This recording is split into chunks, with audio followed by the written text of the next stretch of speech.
You are listening to the Critical Mass Radio Show, Orange County's business talk show, focused on exploring topics of interest to CEOs who are leading middle market companies.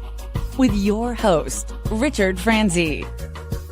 Hello and welcome to this edition of Critical Mass Business Talk Show. I am your host, Rick Franzi, and boy, do we have a good show in store for you. My guest is Corey White. He is the Chief Executive and Experience Officer for Cyvatar. Corey, welcome to Critical Mass Business Talk Show. Rick, I appreciate you having me. This is really exciting. Let's dive in. Let's go. Okay, so you've been in business for 2 years, and Yes. I'm wondering if you could take us back to when you and your co-founder had this idea. What was the original motivation for you to start this business? Yeah, so it's years of experience is the original motivation for both of us, right? And we're very similar personalities. We both hate failing, and we actually want to make a difference. So Craig had been doing it for about 18 years as a CISO, and I've been doing it about 24 years as a cybersecurity. I've done everything, vendor, running businesses, all kind of stuff. And at the end of the day, I realized that some of my best friends out there are CISOs, and Craig, one of my good friends now, co-founder, and I wasn't able to serve them properly because the cybersecurity industry is fundamentally broken. And so, of course, Craig and I had to rebuild and recreate a new business model for cybersecurity to actually solve it. So that's why we had to do it. We don't like to fail, so we created something that we could win at. So we're going to talk a little bit more about your business model in a second. I'm wondering, in the 2 years that you and Craig have built your firm, what have you learned? Yeah, well, we've actually have learned a lot. We came in thinking that some things broken within the industry, and on top of that, we thought that the biggest problems was with the small to medium sized businesses, and we really went out looking at everything. Then we learned that, oh my God, the biggest problem is with the small and medium sized businesses because large cybersecurity companies, which we both he's been CISO at many of these large companies, and I've been serving them for forever. And at the end of the day, large cybersecurity companies, the vendors, they don't really care about the small and medium-sized businesses. And then we also learn a lot more stats around, because ransomware in the last 2 or 3 years has really, really grown a lot.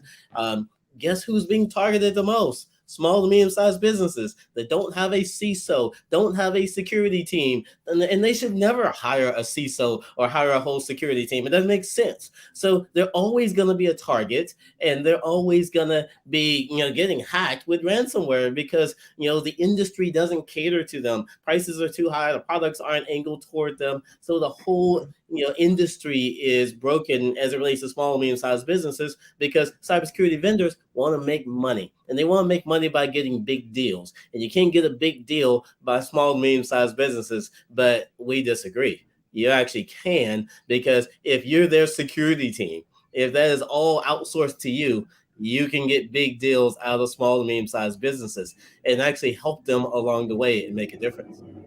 So as you're talking about that, I had two independent thoughts. One is all the media coverage, whether it's ransomware or whatever, tends to deal with large companies that we're familiar with their brand names.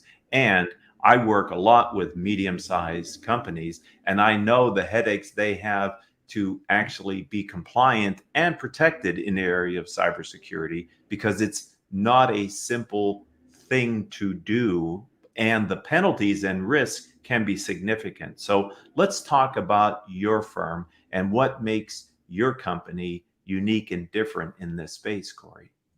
Yeah, actually, Rick, you actually said a bad word. You said compliance. Okay. And I think this would be really good for the audience. Okay. Because here's the thing. Compliance does not equal security. Okay. Perfect. And Tell me why. companies think that they're like, well, we've got this compliant checkbox. We've got a seal of whatever on our website. Okay. And I'll give you a really good example of this. So compliance may say you need to have antivirus. Antivirus was created in 1987. And a lot of the really basic antivirus companies out there, they're still using the technology for the most part from 1987. Okay. Last time I checked, it was 2021, almost 2022. If you're still using that old approach, which is really just signature matching and is not actually preventative, it is detection based after you've already been compromised and easily bypassed, then yeah, you can be compliant, check the box, but still get hacked. And especially with ransomware. So it's really easy to bypass, basic things like that. And I can give you a slew of other examples to where compliance doesn't actually meet security requirements to actually get you secure. I will give one more because this will tie into how we solve this. The other one, I stopped doing penetration testing security assessments. Okay. I jokingly say I'm a recovering, services guy, right? The whole 12-step program, I've gotten through it, so I don't do it anymore. Here's why. Okay. If I were to come in, Rick, and say for your small, medium-sized business, I'm going to come in, I'm going to do your yearly assessment and penetration test, give you a list of all your vulnerabilities. Okay. Then tomorrow, just say, for example, the log4j vulnerability comes out. Critical vulnerability can be easily exploited. Everybody's working their butts off to get remediated. On average, there are 50 new vulnerabilities every single day. I gave you your assessment results yesterday. It just made that obsolete. Okay. Mm-hmm. And now we have this thing called the cloud where everything is changing literally almost on a daily basis. People spinning up new servers and just a completely dynamic environment. So that model of doing your assessment, which compliance requirements say, hey, do your yearly security assessment. They don't say remediate and patch and fix everything on a continuous basis. They just say do the assessment. Okay. So that is also broken. So here at Cyvatar, to answer the question, we had to create a new business model around it that is based upon continuous cybersecurity. Okay.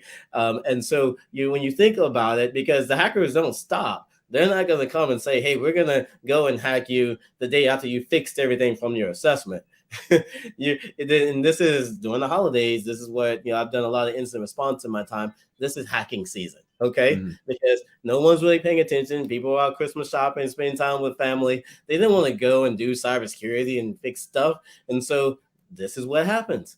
And so you have to do cybersecurity on a continuous basis. So we built a subscription-based model based upon best practices within cybersecurity. So you take the CIS 20, the Center for Internet Security 20 controls you need to do. We assess our clients for free. Okay, we call them members. Every single member in the sales process gets a free assessment. Those stuff I used to charge hundreds of thousands of dollars for, we do that for free. Okay, we do the external scanning for free. We give you policies for free. Okay, all these things, like I said, recovering services guy, I used to charge a ton of money for. We actually charge our members to fix the problem. Okay. Mm-hmm. And it sounds like common sense, but think about it, Rick. If you take your car to the dealer and you say, hey, I need my brakes done and I need an overall checkup, they don't fix anything. They charge you $5,000 and give you a detailed list of everything that's wrong with your car and how you can fix it yourself. That's a security assessment. You're like, that's what we've been doing for 30 years in cybersecurity. Does that sound a little backwards? That's why we had to create, cybersecurity as a service. And that's what Cyvatar does to actually kind of right size and write the solutions that actually fix these issues for small and medium-sized businesses. Okay, so I need you to connect those two ideas for me and the audience, which is the business model being SaaS-based and the fact that that is a better solution for small and mid-sized companies, Corey. Yeah, absolutely. And I wish that myself and Craig could take credit for this business model, but this is very simple. This is Uber, this is Airbnb, this is Netflix, and we love the Netflix story. But in 1997, Netflix had no content. Okay. And when they had no content, they just had a better way for the end consumer to get an outcome of watching that movie. Okay, than Blockbuster. Now Blockbuster's out of business, except for that one, the last Blockbuster, I think it's in Portland, Oregon or something. Blockbuster's out of business because it was really difficult. For me, I tend to always be running late, and so those late fees were killing me. Okay, having to drive and drop it off and everything else, that was difficult. But now, with Netflix, when I first started, I could just choose all my movies and just drop off at the house. A better way to get to the outcome of watching the movie. What if you had a better way of getting to an outcome of actually being secure? So small to medium-sized businesses, their goal is to be secure. The goal is not to buy a product. The goal is not to have a whole list of all their vulnerabilities. The goal is not to hire a whole security team to go and do it. The goal is simply to be secure. That is the outcome. And so, guess what Cyvatar did? We created a better way to get to the outcome of actually being secure and staying secure. So that hopefully that connects it for you. Does that make sense?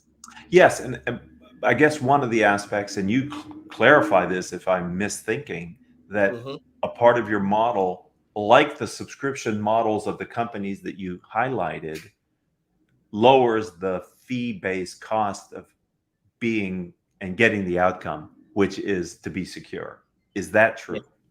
Yeah, that is true. So a few things that we had to do to pivot. So I'll use Netflix again and make this a theme here. But think about it. If I want to watch a brand new movie just came out and it's streaming, I can pick up my phone, my iPad, or whatever, and I can stream it right now. Mhm. But actually, Rick, I'm gonna get in my car. I'm gonna drive down the street to Target or Walmart. I'm gonna buy the movie. I'm gonna put it in my DVD player or Blu-ray player and watch it. Okay, that sounds ridiculous, right? Why would I do that? But in cybersecurity, I'm gonna if I want to buy a new cybersecurity product, I gotta go to this product VAR and buy it from them. And most people don't know this, but you're getting around a 40 to 60% markup because you Mm. gotta pay the VAR, you gotta pay the whole channel team, you gotta pay all these people in the middle that are on the take just to buy that product. And you still haven't implemented and gotten yourself secure and got value out of it. You just bought a product. So we don't do that here. Okay. It is really a direct business model, very similar like Netflix. You just stream. You're not going through all these middle people to actually get it done. This is a direct model. And so we had to change that. It just seemed ridiculous that in 2021 we're still going through all these middle people on the take, increasing the cost. And so we did something really really crazy. We looked at true subscriptions, we put pricing on the website, and it's almost been a year. I did something really really scary. I said, all right, because Craig, my co-founder, is like, Corey, all these companies saying that their subscription, especially MSSPs, they're just billing monthly, and we actually need to be true subscription. I was like, damn, you're right. All right. Well, if you're true subscription, I know with my Netflix, my Spotify, whatever, I can press a button, I can cancel anytime. Right. Okay. And I get a 1 week, 1 month free trial. Okay. And the other thing within cybersecurity, a lot of these companies, they don't know what the right product is because there's over 4,000 of them out there.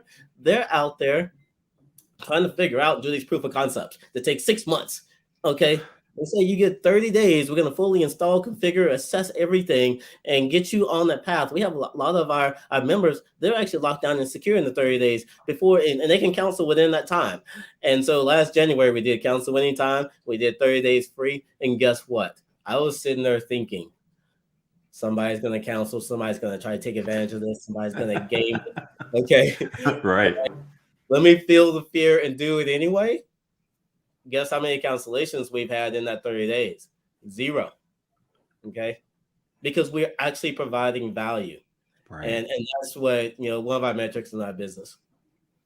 I love on your website a lot of content. One of the phrases that you have is effortless cybersecurity, which to me sounds like an oxymoron. So you've talked about how your model is different and you're disintermediating the cybersecurity industry by your business model. So to put a bow on your business, maybe you could just reinforce this idea of effortless cybersecurity.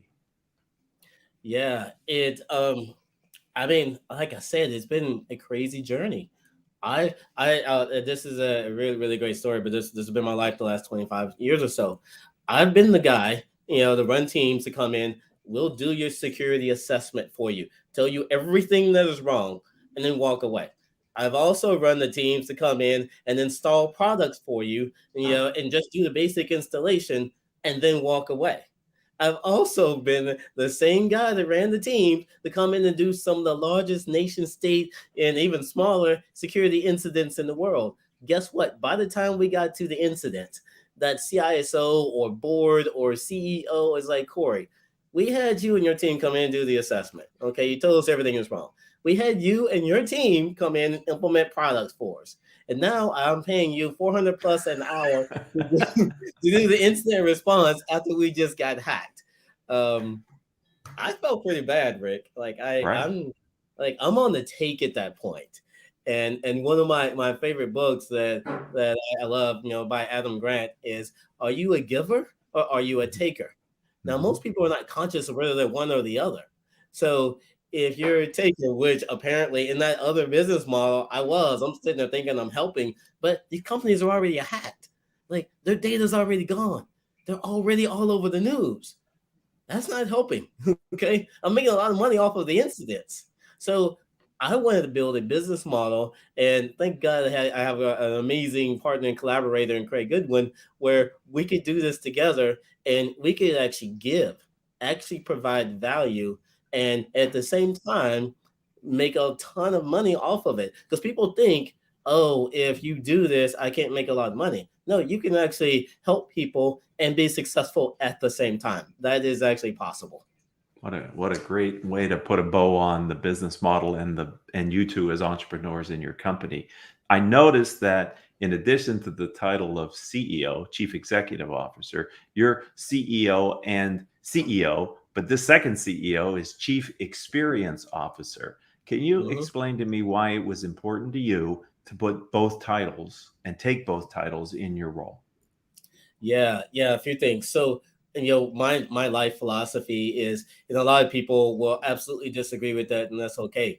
But this is how we roll at Cyvatar. Um, you don't have to have, and you've seen this. You go to work and you're like, all right, this is work, Corey, and then you go home or in your personal life, this is personal life, Corey. Why can't we be the same person all the time? Okay. And a lot of the concepts, Rick, that you hear me talking about, actually giving and making a difference. Yeah, I'm pretty much the same Corey all the time.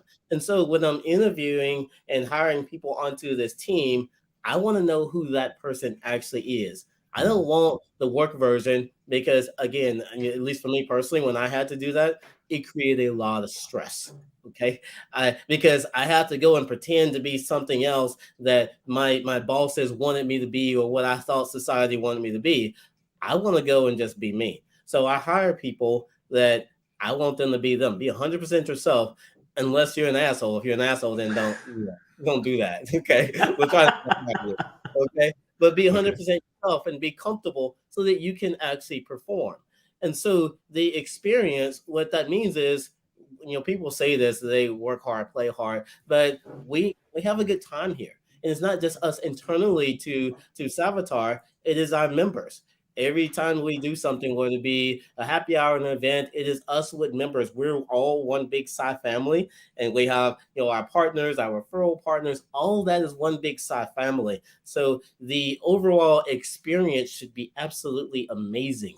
You should not be complaining about, well, I didn't get a good experience from Cyvatar. So we literally have a whole member experience team. Hmm. And it's four people right now on that team, and they're out there just killing it, making sure all of our members have an amazing experience. So that is something that's near and dear to my heart. Well, thank you for sharing that, and I found that interesting, and I wanted you to have the opportunity to share your vision with our audience, who are also peer business owners and entrepreneurs. I see Mhm. that your firm is launching a podcast with the title Circuit Breakers Podcast. What's going to be the focus for this show? Yeah, so we're gonna have different seasons, and I like the whole thing of breaking things. I definitely consider myself a life hacker, not much of a follower at all, and so we're breaking whatever perceptions are out there with the first season, and it's really interesting. Myself and Craig Goodwin, we found it really interesting that there's all these cybersecurity jobs out there. There's a ton of people trying to get into the Right. cybersecurity industry. And so why is this not matching? Why is this not working? So I and myself, we did a bunch of podcast interviews, talked to CISOs, like, why can't you hire? We've talked to HR representatives, like, why can't you get the right people? There's a lot of people available that want these jobs. They want to break into it. And so it's a bunch of different reasons. But at the end of the day, we're looking at this all wrong. We're saying you got to have all these certifications, to be there for entry level positions. Okay, but last time I checked, every 12 to 18 months, the technology evolves. So if I had a certification from 5 or 10 years ago, it's probably not valid anymore. All we need is skill sets of lifelong learners, somebody that's going to come in and get after it. And I tell a lot of folks on my team is that when I started dating myself, the internet was barely coming out. I couldn't Google and look up anything and get the answer.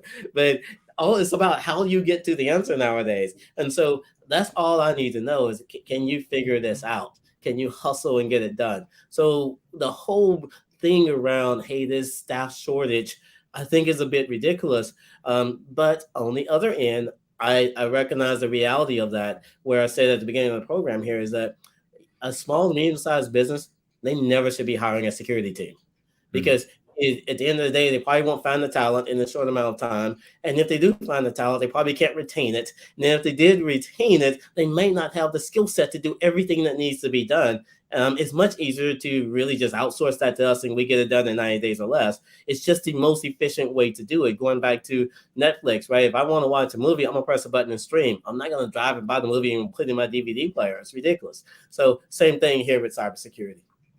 So when do you think your podcast will drop? When is the first episode expected to be released? Yeah, we will have a major launch of all that in January. It's already soft launched and getting out there now, but it will be a major launch out in January, and we'll have some episodes lined up. So I'm excited because I want to educate the industry that, hey, maybe we don't need all these certifications. This is also coming from a man back in the day. I had about 14 certifications, but that's how I learned. When I graduated from college, they didn't teach all this stuff in school, so I had to get the certifications to learn all this stuff. But at the same time, I want to make sure that the hiring managers, they can go and find talent. I'm a big fan of Angela Duckworth's work, Grit. If you listen to her TED Talk talking about grit, give me grit all day long. That means you will figure it out. That's what success in this lifetime, at least how I see it, that's how you get it. Thank you, Corey. I'd like to ask you, where do you go to get access to other entrepreneurs who have insights or experiences that can help you and your partners stay ahead of the competition and to grow Cyvatar? Yeah, it's a few places. Number one, I'm a part of entrepreneurs organization. I love being a part of that because, again, you're talking to other entrepreneurs and it's very simple things. When you bring stuff up, you're like, hey, can we do this? Like literally it's right then and there. They're giving you what you need, texting you, sending you messages. It's a mindset. And so I love being a part of that group. On top of that, like I said earlier, I am not much of a follower. So I spend a lot of time reading, listening to podcasts and audio books. When I'm on planes, I'm learning something new. So you've heard me reference a few books, but a lot of that is coming from, really the thought-provoking, leading edge kind of mindset. And that's where this business model came from. We're literally democratizing cybersecurity. And, we as a business, we're not afraid to go out there and actually change the world for the better. There's not much following going on here in this company. So let's look to tomorrow with the time that we have left. Where do you and your partner see the company going? What's your vision for the future, Corey? Oh, yeah, I love that question. We don't believe in limits, but what I will say is, again, look at what Netflix did. In 97, they probably had no idea that they would change the movie industry. They just had a better business model of getting the consumer to an outcome of being able to watch the movies, right? But you fast forward to today, everybody has a streaming plus service because of Netflix. And we're never going back to that. But that is the exact same business model we have here, right? You look at what Uber did, you look at Airbnb, these are all platforms to just make our lives easier. So we have created a platform to make, everybody's lives easier, because at the end of the day, nobody's going to go and rob a bank physically anymore. when you can do ransomware, you can hack in. It's so much easier to do all these things. So this is what's the world will be like. So we need companies like Cyvatar making cybersecurity easy as well. Hacking is easy. Okay. I used to be a pen tester hacker. It was harder back in the day. It was a lot you had to know. Now it's easy, okay? And so you don't have to know that much. And so we need to make cybersecurity easy. And so we truly see us changing the cybersecurity industry. I mean, Rick, we really are not going to stop until this industry is changed. And then we probably won't stop then, but we have to change the industry for the better. Because again, I don't want my personal information stolen or my bank broken into. I mean, that's a headache. So why can't there be companies like us to actually make a difference? That's fantastic and inspiring. And so I'd like to ask if someone listening to us here on the live stream today or as a podcast down the road would like to learn more about you, Corey White, or your company, how do they find you on LinkedIn or your company's website? Yeah, on LinkedIn, I'm actually Corey D. White, Corey, D as in dog, White. You can find that on LinkedIn. We as a company, we post all the time. And the company is spelled Cyvatar, CY, V as in Victor, ATAR.ai.